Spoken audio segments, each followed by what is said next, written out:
सबसे पहले युवराज आपसे जानना चाहूँगा कि India Pakistan the final resolution के बारे में अगर थोड़ा सा हमारी ऑडियंस को बताइए, किस तरह की फिल्म होने वाली है, क्या कुछ देखने मिलेगा इस फिल्म के अंदर?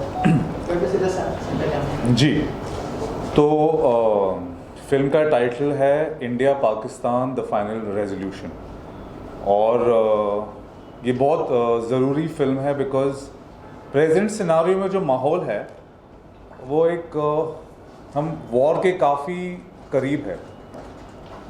वॉर हुई थी लिमिटेड कुछ महीनों पहले, लेकिन मासेस नहीं चाहती है कोई भी तरह का वायलेंस।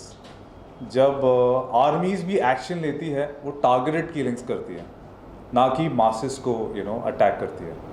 तो ये जो फिल्म है India Pakistan the final resolution, हम चाहते हैं कि हमारे इंडियन सब कॉन्टिनेंट में पीस हो और वॉर की सिचुएशन से हम बचें। तो that is the main theme of the movie. आप एक्टर भी है, डायरेक्टर भी है, प्रोड्यूसर भी है, तो कितने चैलेंजेस होने वाले हैं आपके साथ में और कैसे इसको एग्जीक्यूट करने वाले हैं उसके बारे में कुछ शेयर करें, और क्या क्या प्रिपरेशन की है आपकी? ये जो सब्जेक्ट है वो एक कॉम्प्लेक्स सब्जेक्ट है और ऑलमोस्ट 2.5 years से इस पर हमारा काम चल रहा है, स्क्रिप्ट पर, थीम पर और मैसेज पर ऑफ कोर्स। तो मल्टीपल रोल्स इसीलिए मैं प्ले कर रहा हूँ क्योंकि ये सब्जेक्ट को डील करना आसान नहीं है, so obviously as a story writer, as a director, क्योंकि मैं सब्जेक्ट को जी रहा हूँ, इस पे मैं रिसर्च कर रहा हूँ, जो हमारे day to day news, day to day events, इसको फॉलो करना, मूवी में इनकलकेट करना, तो एक बहुत बारीकी का काम है। And I think by playing these multiple roles मेरे लिए आसानी भी होगी और इसको ट्रीट करने में जस्टिस भी होगा। सो इसलिए मैं मल्टीपल रोल्स इस पर प्ले कर रहा हूँ। नीलोफर जी, आप क्या कहना चाहेंगे, कितने एक्साइटेड है फिल्म के लिए, क्या क्या तैयारियां की है आपने अपनी तरफ से? अभी तो एक्साइटेड तो है ही कि जितना हो सके हम लोग इसमें काम शुरू करें, बट अभी चल रहा है, रन थ्रू चल रहा है, तो अभी इंशाल्लाह हम लोग जल्दी इसका शूट भी स्टार्ट करेंगे। अभी तो फिलहाल प्रोडक्शन में टाइम लगेगा, अभी हमारा प्री प्रोडक्शन चल रहा है। तो एक्साइटेड तो है ही। युवराज की तरफ से क्या क्या ब्रीफ मिला है आपको फिल्म को? मुझे एक्चुअली मेरे कैरेक्टर के लिए ब्रीफ मिला है। मैं इसमें जहरा का कैरेक्टर कर रही हूँ, जो एक डिप्लोमेट होती है और उसका ट्रांसफ़र होता है यूनाइटेड नेशंस में, जो वहाँ पे पाकिस्तान को रिप्रेजेंट करती है। तो बस। अच्छा, आप अगर बताएं कि क्या क्या तैयारी चल रही है आपकी और कितने एक्साइटेड है अपने कैरेक्टर के लिए? मैं तो बहुत ज़्यादा एक्साइटेड हूँ। हमारा शूट अभी जनवरी से स्टार्ट होने वाला है कश्मीर में, and I am playing the character of Anaysha. मैं एक आर्टिस्ट का कैरेक्टर प्ले कर रही हूँ, बहुत स्ट्रॉन्ग कैरेक्टर है, और मैं बहुत ज़्यादा तो कुछ रिवील नहीं कर सकती, बस। सर, आपका मकसद क्या था मूवी बनाने का इंडिया पाकिस्तान? मकसद तो मेन ये है कि as representing the masses, as a film maker हम मासेस को रिप्रेजेंट करते हैं, उनके लिए फिल्म्स बनाते हैं, सोसाइटी के लिए फिल्म्स बनाते हैं। तो मैं ट्रूली चाहता हूँ कि हमारे इंडियन सब कॉन्टिनेंट में वॉर ना हो, बिकॉज वॉर से बहुत डिस्ट्रक्शन होता है in every way possible. Economy है, पॉलिटिक्स है, डे टू डे लाइफ्स है, एंड वायलेंस तो ऑफकोर्स कोई चाहता ही नहीं कि वायलेंस हो। और स्पेशली वर्ल्ड वॉर 2 के बाद जब दुनिया ने इतना डिस्ट्रक्शन देखा था, इसलिए यूनाइटेड नेशन सेटअप किया गया था कि वॉर ना हो। एंड वर्ल्ड वॉर 2 के बाद लगभग 5 करोड़ लोग मरे थे पूरी दुनिया में, स्पेशली यूरोप में। उसके बावजूद यूरोपियन यूनियन बनी थी। ये जो कंट्रीज आपस में जो लड़ाइयाँ कर रहे थे, उन्होंने डिसाइड किया कि अब से कोई बाउंड्रीज नहीं होगी, हमारी करेंसी एक होगी, वो है यूरो, और हमारी आर्मी भी एक होगी, जो होगी नेटो, जो एक पीस कीपिंग फोर्स होगी। तो इतना बड़ा बदलाव जब यूरोप में आ सकता है, तो हमारे इंडियन सब कॉन्टिनेंट में, जिसमें इंडिया है, पाकिस्तान है, नेपाल, अफगानिस्तान, श्रीलंका, म्यांमार, बांग्लादेश, हम भी आपस में मिलजुल कर रह सकते हैं और एक इंडियन सब कॉन्टिनेंट यूनियन बना सकते हैं। बिकॉज पीसफुल नेबर जब आपका होगा तभी आप तरक्की कर पाओगे, और हमारे इंडियन सब कॉन्टिनेंट में कितना टैलेंट है, यू नो। तो हमें ये टैलेंट का सही इस्तेमाल करके एक तरक्की की ज़िंदगी जीनी है। और अभी भी कितने लाखों करोड़ों लोग गरीब है, उनको तो बेसिक फैसिलिटीज़ भी नहीं है। तो हमारी वॉर होनी चाहिए गरीबी के खिलाफ, एज यू नो हमारे पॉलिटिशियंस भी कहते हैं, यू नो। तो मेन मकसद तो यही है मेरा फिल्म बनाने का। और क्या ये फिल्म फीचर फिल्म होने वाली है या फिर रियल लाइफ से कुछ रेफरेंसेस लिए हैं आपने फिल्म के लिए, अगर कुछ शेयर करें उसके बारे में? It is a feature film, but it is not completely based on reality. इसमें कुछ इवेंट्स रियल है, और जो रेजोल्यूशन की बात है और सोल्यूशन की बात है, this is absolutely, I am being very idealistic, but at the same time बहुत प्रैक्टिकल भी हूँ। तो ये ऑफकोर्स एक फिक्शन है। एंड ऑफ द फिल्म हम ये बता रहे हैं कि वी एज अ इंडियन सब continent have come closer together. और कौन से लोकेशंस पर शूट किया जाएगा फिल्म को, क्योंकि जब इस तरह के सब्जेक्ट होते हैं तो एक रियल लोकेशन दिखाना बहुत इंपॉर्टेंट होता है।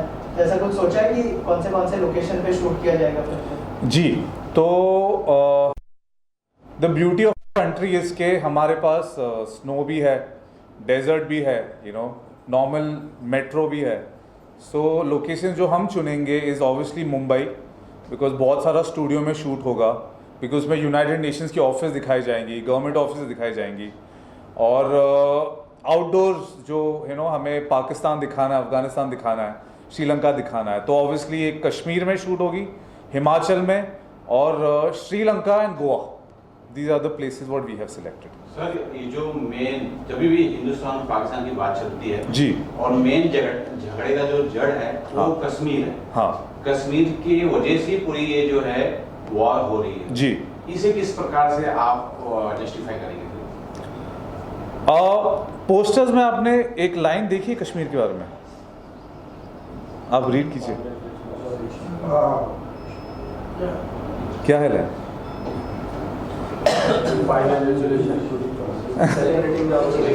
नहीं, let Kashmir be the beginning of piece.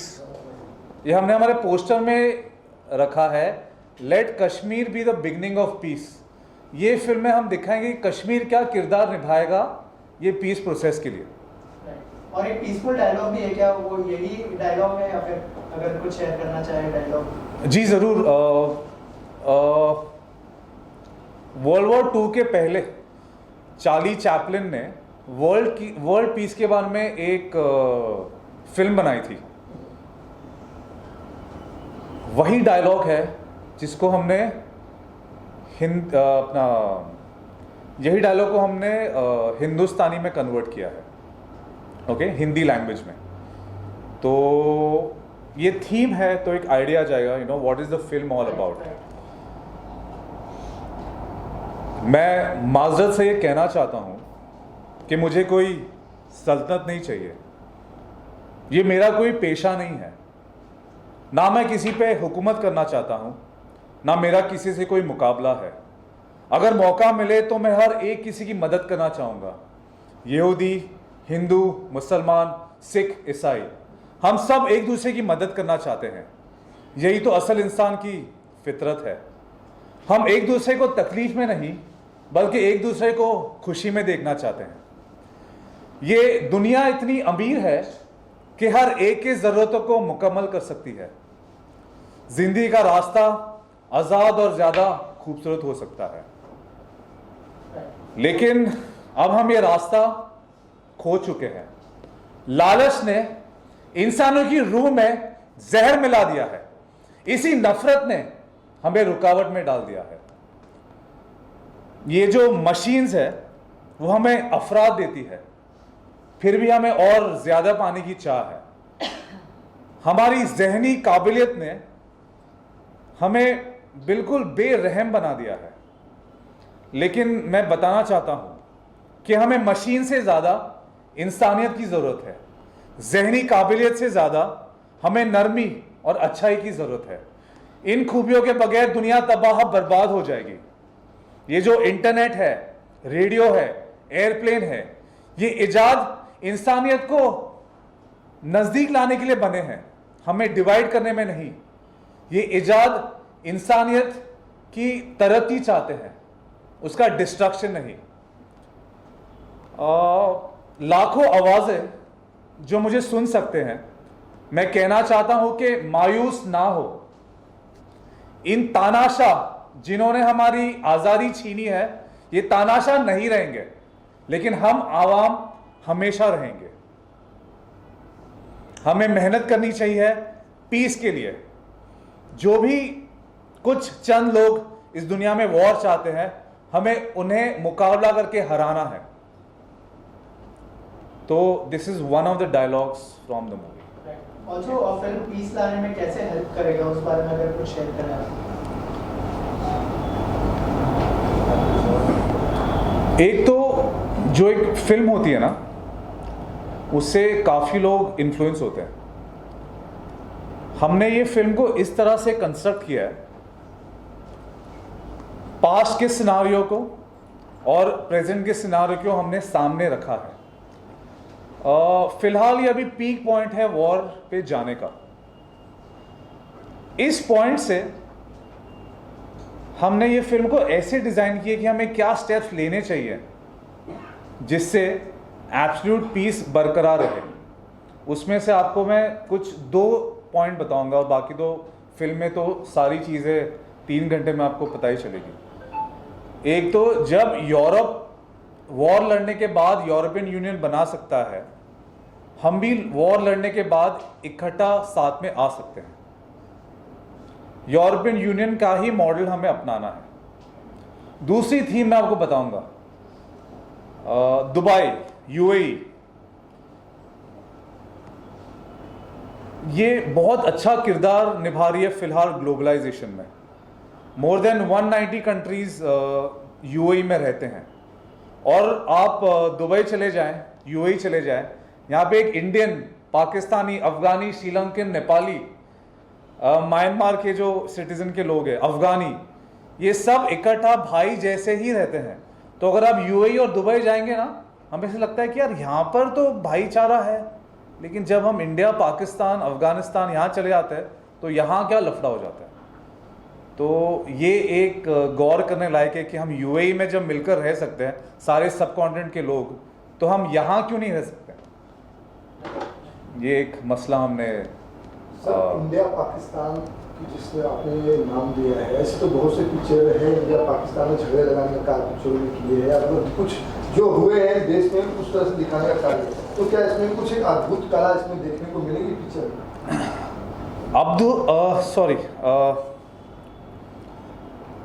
इसमें डिफरेंट ये है कि स्टोरी लाइन है 2 डिप्लोमैट्स की। एक इंडियन डिप्लोमैट है जिसका नाम है कबीर, और एक पाकिस्तानी डिप्लोमैट है जिसका नाम है जहरा। ये लोग दोनों यूनाइटेड नेशंस में साथ में काम करते हैं। ये 2 जो डिप्लोमैट्स है वो ट्रूली बिलीव करते हैं कि डिप्लोमेसी से और अच्छी प्लानिंग और स्मार्टनेस से ये मसला हल हो सकता है। ज़रूरी नहीं कि वॉर का जवाब वॉर से देना है, या वॉर होनी चाहिए कि पहल भी हो। वॉर या कोई अटैक्स को हम रोक भी सकते हैं। हमारे पास जो इतना अच्छा इंफ्रास्ट्रक्चर है सिक्योरिटी फोर्सेस के पास, जो इंटेलिजेंस है, जो इक्विपमेंट्स है, उससे हम एक अटैक रोक भी सकते हैं। अगर कोई ऑर्गेनाइजेशन या टेररिस्ट ऑर्गेनाइजेशन अटैक करना चाहे भी, उसको हम बड़ी आसानी से रोक सकते हैं, क्योंकि हम सिक्योरिटी अपैरेटस हमारा इतना डेवलप हो चुका है। तो ये एक डिफरेंट चीज़ है। जैसे इतने सारे जो टेररिस्ट अटैक होते हैं, और जो पहलगाम का भी अटैक हुआ है, अगर हम ज़्यादा जोर दें और सिक्योरिटी फोर्सेस के साथ सिविल सोसाइटी भी साथ में मिले इंटेलिजेंस गैदरिंग में, तो ऐसा अटैक कभी हो ही नहीं सकता इस मॉडर्न वर्ल्ड में। तो ये एक नई चीज़ है हमारी फिल्म में। बाकी फिल्मों में एक वॉर है, उसका जवाब वॉर से देना है, ये ज़रूरी नहीं, ये पुरानी बात हो गई। 21st सेंचुरी में with so much of technology और इतना एजुकेटेड पॉपुलेशन जो हमारा है, उससे हम ऐसा अपैरेटस बिल्ड कर सकते हैं जो हमने फिल्म में बनाया कि हमें वायलेंस की ज़रूरत है ही नहीं। तो ये एक डिफरेंट चीज़ है, ये एक अद्भुत चीज़ है ये मूवी में। Thank you. You welcome. Thank you so much. Thank you everyone, Thank you. Thank you for coming.